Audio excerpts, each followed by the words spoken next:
Alumnas y alumnos de tercer grado de secundaria, bienvenidas y bienvenidos a una sesión más de Aprende en Casa 3, de la asignatura de Matemáticas. Yo soy Leslie Mendívil y le doy la bienvenida a la maestra Concepción Díaz, quien nos presentará el tema. Gracias por la presentación. Estoy muy contenta de compartir la sesión con ustedes. En esta sesión se trabaja el aprendizaje esperado, resuelve problemas que implican calcular el volumen de cilindros y conos o cualquiera de las variables que intervienen en las fórmulas que se utilizan. El propósito es estudiar los sólidos de revolución. Así es, por lo que necesitan tener a la mano cuaderno, lápiz y goma. Si alguien tiene discapacidad visual, preparen sus hojas Ledger, punzón y regleta. ¿Están listas? ¿Están listos? ¡Comencemos!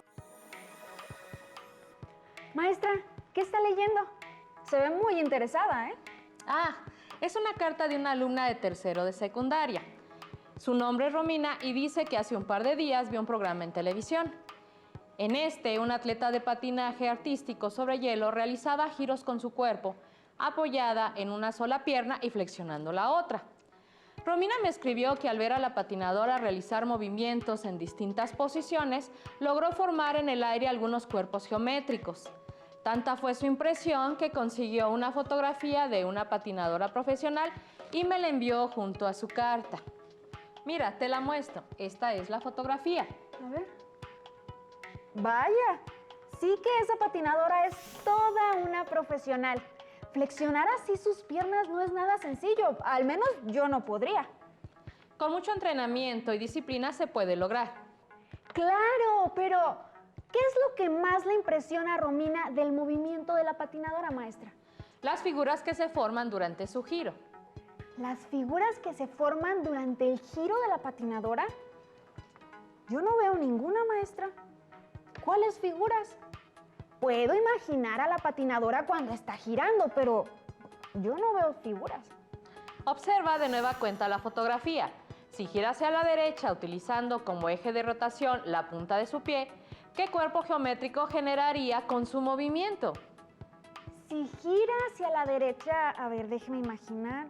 Si gira hacia la derecha. ¡Ah, ya lo veo, maestra! Se formaría una esfera. Así es, Leslie. Se formaría una esfera. Quiero saber más sobre estas figuras que la patinadora forma al girar. Al igual que tú, Romina se interesó mucho e investigó algunas posiciones y movimientos básicos del patinaje artístico. Hizo los trazos correspondientes para poder anticipar qué cuerpos se generan en el aire con los giros. Si a ustedes en casa también les interesa saber qué descubrió Romina viendo a las patinadoras, atentas y atentos a lo siguiente. Estos son los trazos de Romina. Se observa que en el trazo A, la patinadora gira su cuerpo hacia la derecha, apoyada en una sola pierna y poniendo en posición horizontal la otra pierna. Romina visualiza que esa pierna horizontal, junto con los brazos y el cuerpo de la patinadora, forman un triángulo rectángulo perfecto. En los siguientes trazos, Romina dibujó 3 diferentes posiciones, a las cuales llamaremos posiciones C, D y E. ¿Qué figura geométrica trazó Romina sobre cada uno de los esquemas que representan a la patinadora? Un rectángulo en cada una, maestra, a diferencia de los triángulos rectángulos que trazó en los esquemas A y B. Correcto. Dibujemos solo las figuras geométricas visualizadas en los esquemas A, B, C, D y E de los trazos de Romina. En estas figuras geométricas se nota que las figuras A y B corresponden a triángulos rectángulos, mientras que las figuras C, D y E a rectángulos. Si estas figuras geométricas se hicieran girar en torno a su eje, ¿qué cuerpo geométrico se generaría?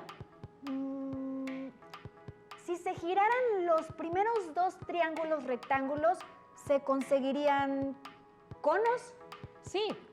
¿Y qué cuerpo geométrico se forma al hacer girar cualquiera de los rectángulos sobre el eje que está dibujado? Se forma una especie de tubo, pero no recuerdo el nombre exacto de esa figura. Es un cilindro, maestra. Con toda esta información se realiza una tabla que contenga el trazo y el cuerpo geométrico que se consigue al girar sobre un eje. La tabla incluye el cuerpo geométrico generado y su trazo correspondiente. ¿Qué cuerpo geométrico se genera al hacer girar sobre su propio eje a un triángulo rectángulo, como los tipos A y B? Se genera un cono. Correcto. ¿Y qué cuerpo geométrico se genera al girar sobre uno de sus lados un rectángulo, como lo de las figuras C, D y E? Un cilindro, maestra. En el caso de los triángulos es posible generar conos si los triángulos son de diferente tamaño. Creo que sin importar su tamaño, todo es posible.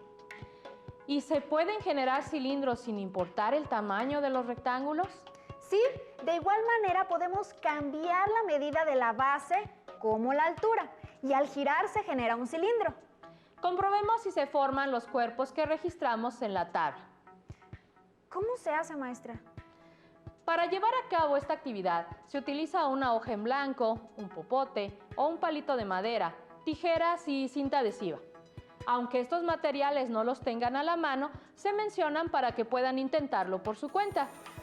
En el papel se trazan 3 triángulos rectángulos como los siguientes y con las medidas que se prefieran.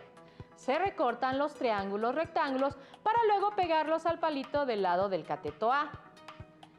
Se gira el palo que se pegó cada triángulo rectángulo para comprobar lo siguiente.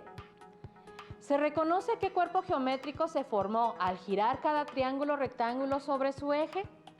Claro que sí, maestra. Mire cómo se genera un cono. Después se registra en la tabla las características del cuerpo geométrico que se forma. ¿Qué cuerpo geométrico se generó al girar los triángulos rectángulos amarillo, rojo y verde sobre uno de sus catetos? Un cono, maestra. ¿Y cuál es la forma de la base de cada cono generado? Un círculo. ¿Este cono tiene caras laterales?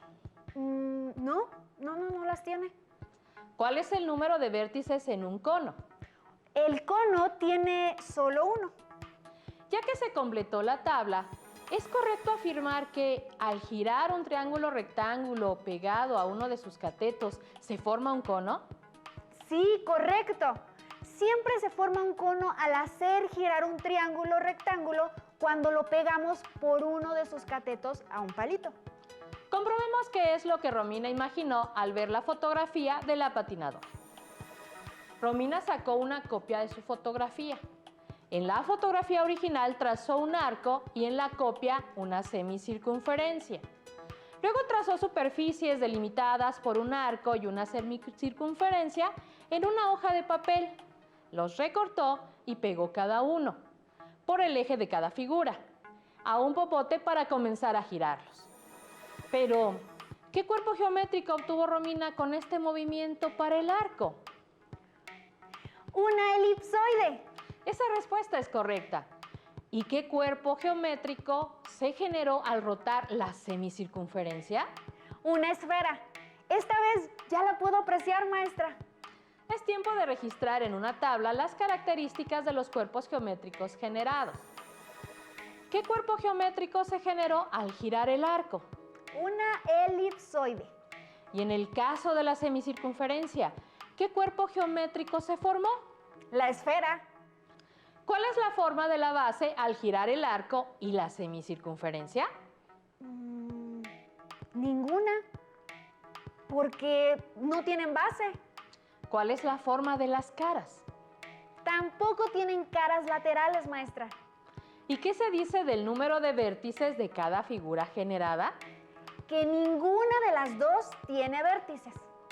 Hasta aquí la información en la tabla es correcta. Antes de continuar, se concluye lo siguiente. Un rectángulo que gira sobre un lado describe un cilindro. Un triángulo rectángulo que gira sobre un cateto describe un cono.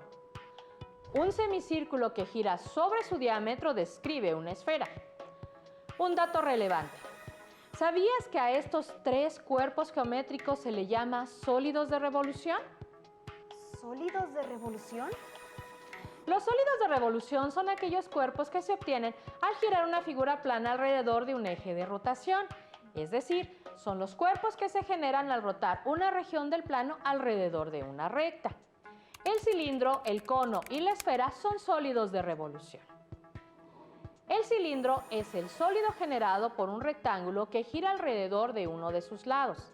En el esquema, observamos que el lado AB es el eje de giro o eje de cilindro y es la altura del sólido. El lado CD produce la superficie lateral del cilindro y se denomina generatriz. Y de los lados AD y BC resultan dos círculos que son las bases del cilindro. El cono se obtiene al girar un triángulo rectángulo alrededor de uno de sus catetos.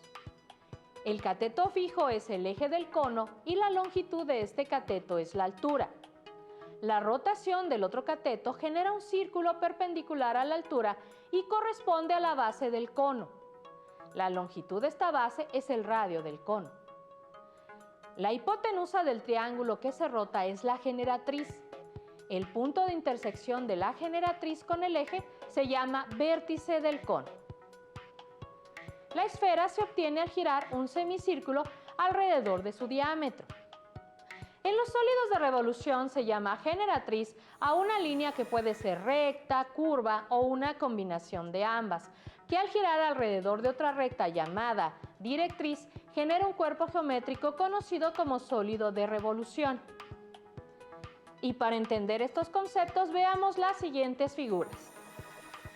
En estos ejemplos podemos ver que el segmento DC en el rectángulo azul, el segmento AC en el triángulo amarillo y la línea curva AB del semicírculo rojo son todos ellos generatrices que al girar dan origen a un cilindro, un cono y una esfera. Con esto que se explicó se pueden encontrar nuevas situaciones en las que se generen sólidos de revolución. Me platicaste alguna vez que admiras a tu abuelito José que vive en Oaxaca. Sí, maestra, lo admiro mucho. Él es un gran alfarero y con sus propias manos hace vasijas únicas. Me las mostraste y son muy bonitas. Pero, ¿qué tiene que ver el oficio de mi abuelo con los sólidos de revolución, maestra? Para hacer sus vasijas, un alfarero no solo requiere de la destreza de sus manos, sino de la mezcla del barro y el torno. Al girar el torno, el alfarero puede modelar la figura deseada con sus manos. En este caso, ¿qué figura está formándose al girar el barro? Les daré una pista. Es un sólido de revolución, pero ¿a cuál se parece? Se trata de un cilindro. De las muchas veces que visité el taller de mi abuelo, nunca se me ocurrió que la alfarería tuviera que ver con los sólidos de revolución. La alfarería es una aplicación práctica de la cual se consiguen sólidos de revolución a través de los giros sobre un eje determinado. Otro ejemplo de la vida cotidiana está relacionado con una de las ceremonias de las culturas mesoamericanas, la ceremonia de los voladores que se practica en algunas comunidades de los estados de Hidalgo, Puebla y Veracruz, aunque probablemente los más famosos sean los voladores de Papantla. ¿Los has visto alguna vez? Sí. A continuación, don Leopoldo nos hablará de esta práctica en la siguiente cápsula. Sí, pues ¿cómo no me voy a acordar? Corrí el año de 1943 se me hace, cuando de niño yo, mi abuelo don Leopoldo, pero don Leopoldo primero, me llevó a Papantla. ¿Sí? En la plaza se reunieron 4 danzantes y a lo alto de un poste, no, pero a ver, estoy hablando de un poste altísimo, 25, 50 metros, un hombre tocando un tambor y la flauta. Y pasado el rato, los otros 4 danzantes subieron al mismo poste, ataron su cuerda a su cintura y sus pies y se arrojaron sin más, con los brazos extendidos, descendiendo hasta llegar de vuelta al suelo. No, pues yo tenía unos 7 años cuando vi por primera vez la ceremonia ritual de los voladores de Papantla.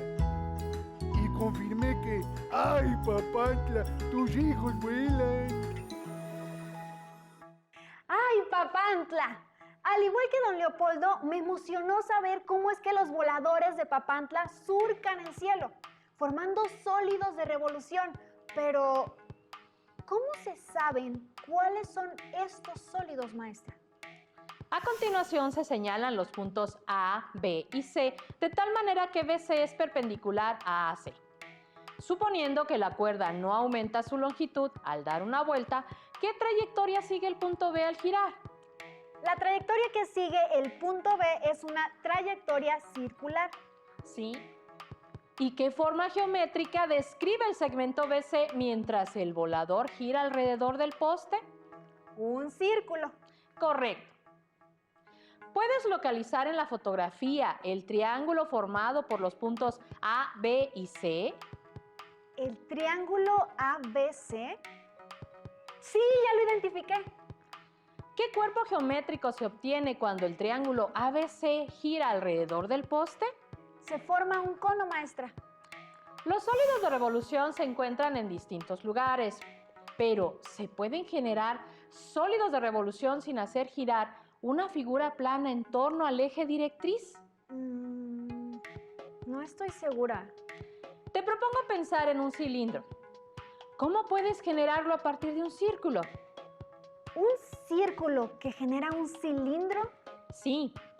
¿Has visto esas bases que sirven para apilar discos compactos? Sí, maestra. ¿Qué sucede cuando solo dejas un disco en el fondo de la base? Ese disco compacto tiene la forma de un círculo y si lo deslizas por todo el soporte, si trasladas el disco en planos paralelos hasta llegar al tope del soporte, ¿cuál cuerpo geométrico se genera? ¡Se forma un cilindro! ¿Has visto el espectáculo que algunas personas realizan con burbujas de jabón? Sí, maestra. Hace poco vi un documental en donde una persona explicaba cómo se forman esas grandes burbujas de jabón. Para formar una gran burbuja alrededor de una persona, se eleva un aro de 50 centímetros de diámetro llena de espuma a partir del piso y en posición horizontal, de modo que se forma una gran burbuja alrededor de esa persona. Suponiendo que el movimiento del aro siempre está alineado al cuerpo de la persona, ¿cuál sólido se forma? Se forma un cilindro de jabón. ¿Y cuántas bases tiene ese cilindro? Tiene 2. ¿Se pueden generar conos y esferas con solo trasladar una sección de esos sólidos de revolución? Si traslado la base de un cono hacia su vértice, no. No se genera un cono, se genera un cilindro. Si hago cualquier corte transversal a una esfera y ese corte lo traslado a través del eje de simetría de la esfera, tampoco genero una esfera. Maestra, no se pueden generar trasladando una sección transversal de un cono o de una esfera para formar el propio cono o esfera. Entonces, ¿qué sucede con el cilindro? ¿Acaso es especial? El cilindro es un caso particular. Se puede generar al hacer un movimiento de traslación de un círculo a lo largo de una recta perpendicular a la base, como en los dos ejemplos antes mencionados. En esta sesión aprendí que a partir de figuras planas como el triángulo rectángulo, el rectángulo y el círculo girando en torno a un eje, se generan los sólidos de revolución. Estamos por concluir, pero antes, un dato relevante traído por don Leopoldo, que nos subraya las 3 ideas que se aprendieron sobre los sólidos de revolución. Un rectángulo que gira y gira y gira y gira y gira y gira sobre uno de sus lados describe un cilindro. ¿Sí? Un triángulo rectángulo que gira y gira y gira y gira y gira sobre un cateto describe un cono. ¿Sí? Y un semicírculo que gira y gira y gira y gira y gira y gira sobre su diámetro describe una esfera. ¿Sí? Y ahora sí, que de tanto giro y giro y giro y giro y giro, pues con permiso paso a retirarme, que ya me alcanzó febrero y hijos, todavía no quito mis adornitos del arbolito. Bueno, con calma, con calma que nos amanecemos. Mejor los quito mañana. Para resolver dudas o ejercitar lo aprendido, se pueden apoyar en su libro de texto. Se terminó por hoy. Yo soy la maestra Concepción Díaz y fue un gusto trabajar con todas y todos ustedes. Yo soy Leslie. Nos vemos en las próximas sesiones aquí en Aprende en Casa 3. Hasta la próxima.